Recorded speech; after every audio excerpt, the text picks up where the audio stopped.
Hello friends, Neha mini ব্লগের পক্ষ থেকে আবার একটা ছোট্ট মিনি ব্লগ নিয়ে তোমাদের সাথে শেয়ার করতে চলে এলাম।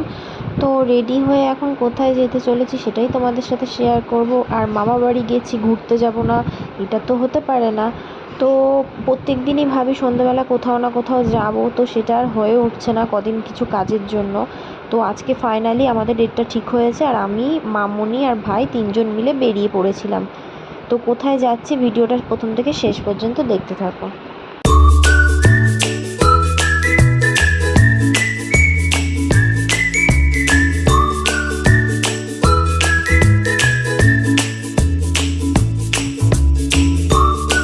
তো প্রথমেই চলে গেছিলাম একটা ফটোর দোকানে, যেখান থেকে ভাইয়ের কিছু ফটো দরকার ছিল তোলার, স্কুলের কাজে লাগবে। তারপর ওখান থেকে সোজা ক্যাফেতে, আর ক্যাফেতে গিয়ে ফার্স্টে এই যে মেনু কার্ড নিয়ে বসে পড়েছেন ইনারা, দেখছেন কি খাওয়া যায়।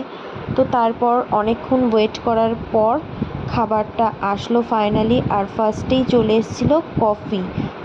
মামুনি যেহেতু কফি অর্ডার করেছিল তাই কফি, আমি আর ভাই কফিটা খাইনি। তো আমাদের জন্য একটা চপ এসেছিলো, যেটা খেতে এতটাই টেস্টি ছিল, চিকেন চপ, মানে কি বলবো, সত্যি না খেলে বলা যাবে না। তো তারপর ইনি একটা হেলমেট পেয়ে একটু ট্রায়াল দিয়ে নিচ্ছিল। তারপর সেখান থেকে খাওয়া দাওয়া শেষ করে আমরা বেরিয়ে পড়েছি বাড়ির দিকে। আর রাস্তায় আস্তে আস্তে একটু আইসক্রিম খাচ্ছিলাম, সেটা ভাই আর আমি খেয়েছি, মামুনি খায়নি। তো যাই হোক, তারপর তোমাদের সাথে তো বলাই হয়নি যে আমরা বাড়ির জন্য কি নিয়ে এসেছিলাম। বাড়ির জন্য নিয়ে এসেছিলাম বিরিয়ানি, রাতে বিরিয়ানি খাবো বলে বিরিয়ানি নিয়ে এসেছিলাম। আসার পথে মামুনি একটু সবজির দোকানে কিছু সবজি কিনলো, সেখান থেকে কেনাকাটা করে সোজা বাড়ি এসে ড্রেস চেঞ্জ করে ব্যাস এই যে ইনি পরিবেশন করতে শুরু করে দিয়েছেন। পরিবেশনটা বেশ ভালোই করেন ইনি, বাইরে থেকে যে কোনো জিনিস আসলে ইনাকে দিয়েই পরিবেশন করানো হয়, কারণ এই কাজটা ভালো করে। তো যাই হোক, পরিবেশন করছে, আর এবার আমরা খেতে বসবো।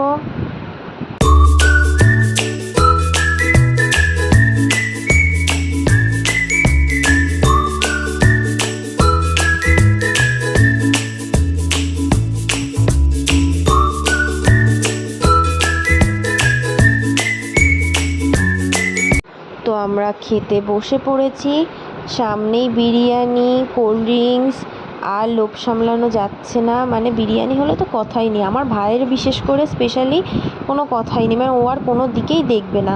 তো যাই হোক, কথা না বাড়িয়ে খাওয়া শুরু করে দিই। দুজনে মিলেই খাওয়া স্টার্ট করে দিয়েছি। এই যে ইনাকে দেখো, ও তো আর কোনো দিকে